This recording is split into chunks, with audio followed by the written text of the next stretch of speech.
अस्सलाम वालेकुम। क्या हाल है सब दोस्तों का? ठीक है। आज टिप देने लगा हूँ न्यू कमर्स के लिए और उन शौकीनों के लिए जिनको कबूतर की थकावट उतारनी नहीं आती और जो कबूतर पोटे में पानी भर लेते हैं वापसी पर आके गर्मी में, और कबूतर पोटा नहीं चलाते बग़ैर किसी मेडिसन, बग़ैर किसी ट्रीटमेंट के। एक ऐसी थेरेपी समझ लें कि ये मैं बताने जा रहा हूँ जिससे कबूतर फ्रेश हो जाएगा, कबूतर बिठ भी मारेगा, पोटा भी चला जाएगा। और मैंने ये हज़ारों दफ़ा मेरा आज़माया है, ना कबूतर को ठंडा ना गर्म, सिर्फ इस तरीके से। इसके 4-5 स्टेप हैं, ठीक है।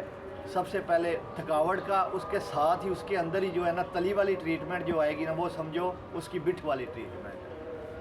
सबसे पहले क्या करना है, कबूतर के जो फ्रंट मसल है ना, कबूतर को पकड़ के ये 2 उंगलियां नीचे और एक थंब के साथ ये प्रेस करते हैं, ये हल्के हल्के,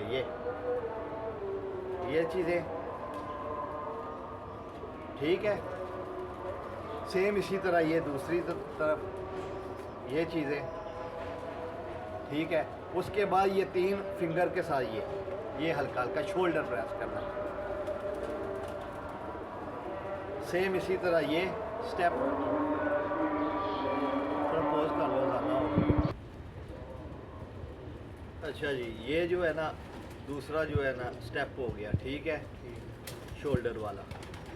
अब जो सबसे मेन है ना तीसरा स्टेप, इससे कबूतर का पोटा भी चलता है, कबूतर जितना मर्ज़ी रुका हो कबूतर बिठ भी मारेगा। मैंने हज़ारों दफ़ा कबूतर खोले हैं, लोगों के कबूतर बाजियों में जाके जो पोटे रोके हैं उनके भी कबूतर इसी तरह से खोले बगैर कोई जिद्दिए हुए। सबसे पहले ये तली का आपका इतने हिस्से का कमाल है और कबूतर की ये रिब्स का कमाल है, ठीक है। ये समझ लो कबूतर, ये कबूतर को तली लगानी है, ठीक है। आहिस्ता आहिस्ता से हल्का सा दबाव लगा के ना ये तली लगानी है। पहले इस साइड पे कबूतर को इतनी आदत हो जाती है, जो थकावट में मेरे कबूतर ये खुद पर ऐसे उठा लेते हैं दोनों साइडों के, ठीक है। ये फिर इसी तरह ये दूसरी तली लगा दी दूसरी साइड पे ऐसे, ठीक है। 2-4 मिनट हल्का हल्का, ये देखो कबूतर ऐसे पर उठाता है, जो लगा होता है बाजी वाला कबूतर वो खुद पर उठाता है। अभी तो मौसम नहीं है बाजियों का, नहीं तो आपको मैं उसी टाइम प्रैक्टिकल करके दिखाता। ये कबूतर खुद पर उठा लेगा ये। इससे कबूतर का जो है ना अंदर वाला जो आंतड़ें, जो खुश्की वगैरह वो सारी चल पड़ती है। कबूतर को जब छोड़ते हैं ना, थोड़ी सी दुम खींच के खुडे के पास, कबूतर उसी टाइम 1 सेकंड के अंदर बिठ मारेगा, ठीक है। ये हो गए। उसके बाद आपने ये इनके हल्के हल्के जो है ना पंजों के मसाज कर देने हैं, और लास्ट में ये जो पिंडली हैं ऐसे पंजा लेके ये 2 उंगलियों से ये ना ये ऐसे प्रेस करना, हल्का हल्का हल्का हल्का। पहले ये पिंडली प्रेस कर दी, फिर ये पिंडली ऐसे ही प्रेस कर दी है, ठीक है। उसके बाद जब ये हो जाए, कबूतर को आराम से जो है ना खुडे के अंदर हल्की सी दुम खींच के छोड़े।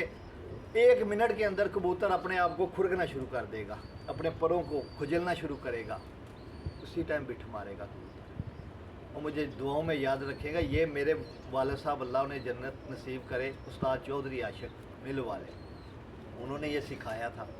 और मैं यकीन करो कि इससे कबूतरों की थकावट भी दूर हो जाती है, कबूतर सेट हो जाते हैं और अगले दिन कबूतर परवाज़ भी बहुत अच्छी करते हैं।